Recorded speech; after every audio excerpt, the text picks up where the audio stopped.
রোহিঙ্গাদের প্রত্যাবাসন, ত্রাণ সহায়তা ও বড় ধরনের দুর্যোগ মোকাবেলায় সহযোগিতা করবে রাশিয়া বলে জানিয়েছেন দুর্যোগ ও ত্রাণ প্রতিমন্ত্রী মহিবুর রহমান। সকালে দুর্যোগ ও ত্রাণ মন্ত্রণালয়ে ঢাকায় নিযুক্ত রাশিয়ার রাষ্ট্রদূত আলেকজান্ডার ম্যানটিস্কির সাথে সাক্ষাৎ শেষে তিনি কথা জানান।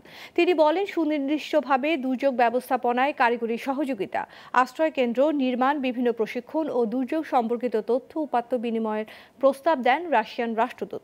এছাড়া পোশাক শিল্পের রপ্তানি বাড়ানোর প্রতি আগ্রহের কথা জানান রাষ্ট্রদূত। মায়ানমারের নাগরিকদের দ্রুত তাদের দেশে ফেরত যাক এবং তারা ওই দেশের নাগরিক, এই ব্যাপারে তারা আমাদের সাথে সহমত প্রকাশ করছে যে তোমাদের এই ব্যাপারে আমরাও একমত।